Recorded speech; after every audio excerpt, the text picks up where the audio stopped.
Hey guys, Eisency here. I know we usually do posts on motorsport related material, but we're here with the original, one of the original Eisencies, my father. I'm not going to say his first name for obvious reasons, but he's also an Eisensee. We may delve into some motorsports related topics, but he's definitely not a car guy like a lot of you out there are. So we're going to talk about religion and other topics, and he's going to just lead you through what he knows. First of all, what I'd like to ask you, Dad, is what is religion? Well, the root of religion comes from, I think, R-E-L-I-G or something. It means bind. So what religion is meaning or attempting to do is to connect things, to bind things together. So different societies, different philosophies, different religions attempt to come up with explanations for life. How did life start? What does life mean? How do you lead a good life, etc. What is truth? Well, that's an interesting one. Truth, you might say, is in the mind of the beholder. That's one way you could look at it. In other words, truth can be subjective. You could also view truth as being objective, in other words, something that's scientifically valid. But I think that to understand truth, that's a lifelong, perhaps an eternity-long endeavor, because there are many viewpoints as to what the truth is.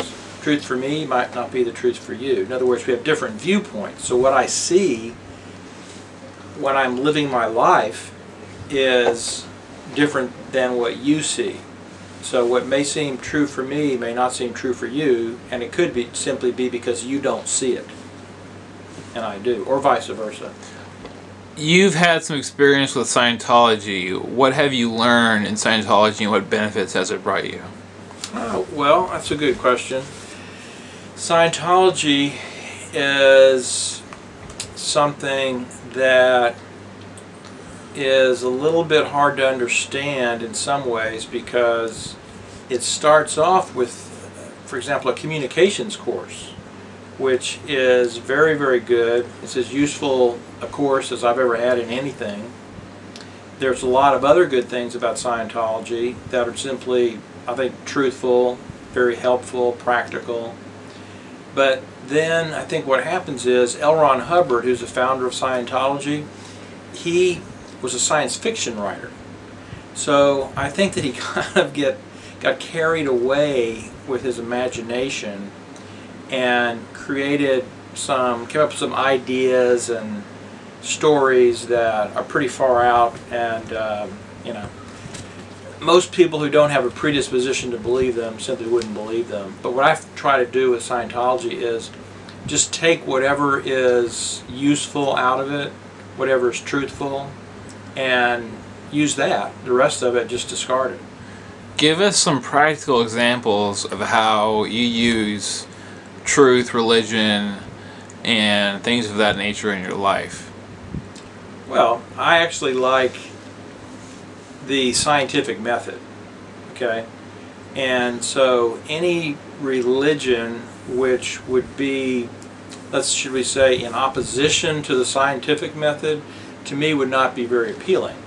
Now that doesn't mean that I couldn't find something useful in any particular religion. So I take the same attitude towards any religion that I did towards Scientology. In other words, just find out if there's something there that's useful, beneficial, it works, use that, and then don't feel that you have to buy the whole package just because you buy certain parts of it. Tell me more about the current church you're going to, what you've learned from the church, and why you chose the church. Well, I actually have been attending for a long time a Unity Church, and what I like about that is that it's actually based on the teachings of Jesus, but it's also open to truth wherever it may be found. And so it brings into the church teachings from contemporary people, contemporary speakers, well known, for example, Wayne Dyer. It also looks back into history, and for example, Buddha, I think, is very compatible with, or Buddha's teachings are very compatible with Jesus, and I find that Buddhism and Unity are very, very close together in the way they approach things. And they're also similar to the scientific method in a way, because Buddha said, don't believe something just because I say it, but go ahead and see for yourself whether it works or not. And Unity has the same idea. They don't require that you believe anything. They have certain beliefs, but there's no requirement that you believe them. If you find them useful, that's fine. If not, it's okay.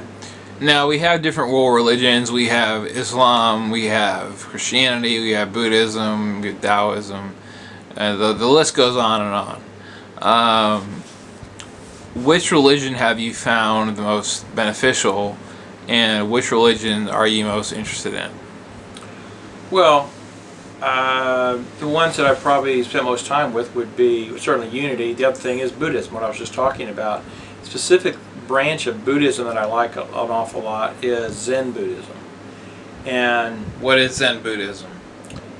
Zen Buddhism is that branch of Buddhism that uses things such as koans. Koans are these puzzles that are given to students to puzzle over. Give us an example of one of those puzzles. What is the sound of one hand clapping?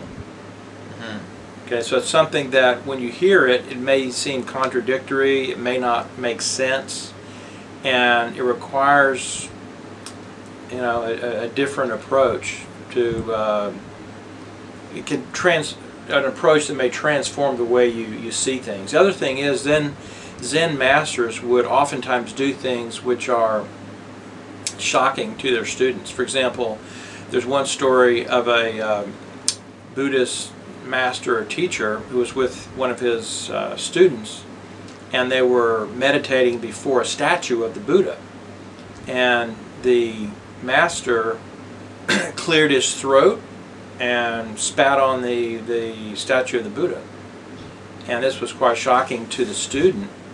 And he said, "Master, why did you spit on the Buddha?" And the master said, "Well, where could I spit that the Buddha wasn't?" Interesting. There are many, many very interesting stories about from the Zen Buddhist. Would you say that Buddhism challenges the intellect more than Christianity?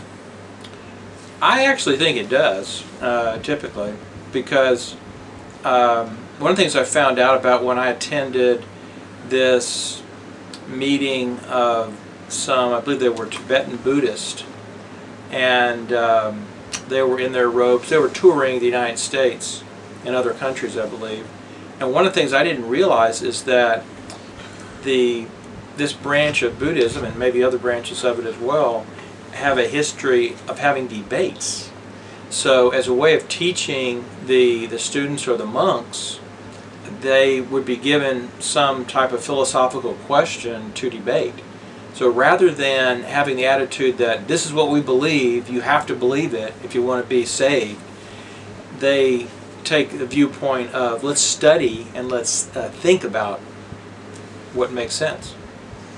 Okay, so I'm limited right now on my YouTube account to 10 minutes. It's 9 minutes and 31 seconds. And we will continue this in part 2, just coming up.